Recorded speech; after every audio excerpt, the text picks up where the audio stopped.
नमस्कार दोस्तों, राजस्थान ग्राम पंचायत चुनाव को लेकर बहुत बड़ी सामने आ रही है।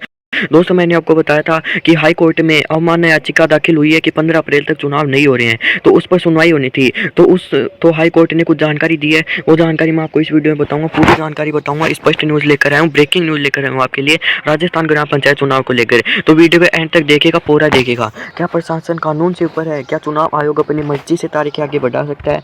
राजस्थान में इस वक्त एक बड़ी कानूनी हलचल मची है। मामला क्या है दोस्तों, मैं आपको बताता हूँ मामला क्या है। राजस्थान हाई कोर्ट ने राज्य निर्वाचन आयुक्त को अवमानना का नोटिस, कंटेम्प्ट नोटिस जारी किया है। कोर्ट नाराज है क्योंकि पंचायत और निकाय चुनाव कराने में देरी की जा रही है। दोस्तों, आपको बता दूं कि जो कोर्ट है, ठीक है, वो नाराज है क्योंकि पंचायत और निकाय चुनाव में देरी करी जा रही है, टाइम पर चुनाव नहीं हो पा रहे हैं। आज हम आसान भाषा में समझेंगे कि आखिर यह पूरा विवाद क्या है और इसका आपकी ग्राम पंचायत या शहर पर क्या असर पड़ेगा। दोस्तों, आपके ग्राम पंचायत में इसका क्या असर पड़ेगा वो भी मैं आपको बताऊंगा। अब इसका जो बैकग्राउंड है वो पहले बताता हूँ। अगर आप बैकग्राउंड समझोगे तो भी आप पूरी जानकारी समझ पाओगे। ठीक है, कोर्ट का आदेश क्या था? कोर्ट का जो आदेश था, देखिए, लोकतंत्र में चुनाव का समय पर होना बहुत जरूरी है। कुछ समय पहले राजस्थान हाई कोर्ट ने साफ साफ निर्देश दिए थे कि राज्य में जो पेंडिंग निकाय और चुनाव है उन्हें 15 अप्रैल तक पूरा कर लिया जाए। दोस्तों, हाई कोर्ट ने आदेश ये दिया था कि 15 अप्रैल तक जो भी ग्राम पंचायत चुनाव है वो पूरे हो जानी चाहिए। ठीक है, निकाय और पंचायत चुनाव पूरे हो जाने चाहिए। ठीक है, लेकिन वो अभी तक पूरे होने की संभावना नहीं है क्योंकि 15 अप्रैल तो आ चुके हैं और अभी जो ग्राम पंचायत चुनाव है उनका कोई नामो निशान नहीं देखने को मिल रहा है। ठीक है, लेकिन हाल ही में चुनाव आयोग ने एक नया आदेश निकाला जिसमें चुनाव की तारीखों को इस समय सीमा के बाहर आगे बढ़ा दिया गया। बस यही से पेच फंस गया। कोर्ट ने पूछा है, जब हमने डेडलाइन 15 अप्रैल दी थी तो आपने अपनी मर्जी से समय कैसे बढ़ाया? दोस्तों, हाई कोर्ट ये पूछ रहा है कि अगर हमने 15 अप्रैल डेडलाइन दी थी कि 15 अप्रैल तक हो जानी चाहिए, तो आप अपनी मर्जी से समय कैसे बढ़ा सकते हो? आप अपनी मर्जी से समय कैसे बढ़ा सकते हो कि हमने तो 15 अप्रैल दिया था और आप अपनी मर्जी से टाइम बढ़ा रहे हो, डेट बढ़ा रहे हो। अवमानना नोटिस क्या होता है? दोस्तों, अवमानना नोटिस क्या होता है? आज आम जनता के लिए इसे समझना जरूरी है। जब कोई बड़ा अधिकारी या विभाग कोर्ट के आदेश को नहीं मानता या उसे नजरअंदाज करता है तो इसे कोर्ट की अवमानना कहते हैं। दोस्तों, अवमानना ये होती है अगर अपन को कोई हाई कोर्ट है वो अगर कोई नोटिस जारी करती है और उसको नहीं माना जाता है, जैसे कि 15 अप्रैल तक चुनाव होने थे लेकिन चुनाव नहीं हो पा रहे हैं, तो इसे अवमानना नोटिस दाखिल कर दिया गया है। हाई कोर्ट ने इसे गंभीरता से लिया है।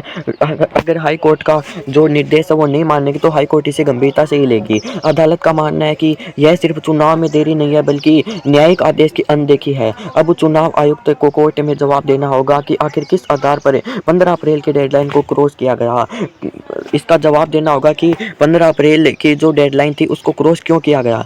देरी का कारण और राजनीति। देरी का कारण क्या है कि जो 15 अप्रैल चुनाव नहीं हो रहे, उसका कारण क्या है? अक्सर सरकारें या प्रशासन चुनाव टालने के लिए कुछ तर्क देते हैं।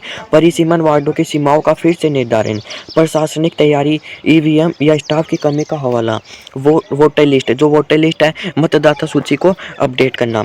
लेकिन कोर्ट का रोक सकता है, प्रशासनिक बहानेबाजी लोकतांत्रिक प्रक्रिया को नहीं रोक सकती। स्थानीय निकायों में प्रशासक बैठे हैं जबकि वहां जनता के लिए चुने हुए प्रतिनिधि होने चाहिए।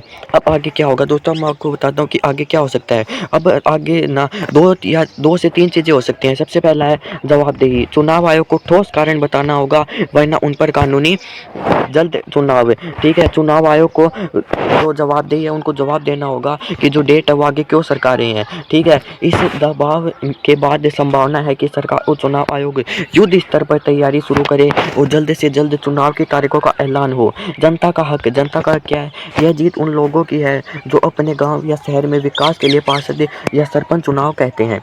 तो दोस्तों, राजस्थान हाई कोर्ट का यह कड़ा रुख बताता है कि सिस्टम में चेक एंड बैलेंस जरूरी है। ठीक है, चुनाव समय पर होना सिर्फ एक प्रक्रिया नहीं, आपका संवैधानिक अधिकार है। दोस्तों, राजस्थान ग्राम पंचायत चुनाव को लेकर बहुत बड़ी अपडेट हाई कोर्ट ने बताई थी, मैंने आपको पूरी बता दी है। ठीक है, और जो पंचायत के चुनाव है वो एकदम समय पर होना ये एक प्रक्रिया नहीं है बल्कि एक संवैधानिक अधिकार है। लोगों का अधिकार है कि जो पंचायत चुनाव है वो समय पर होने चाहिए, उनमें कोई दिक्कत नहीं आनी चाहिए।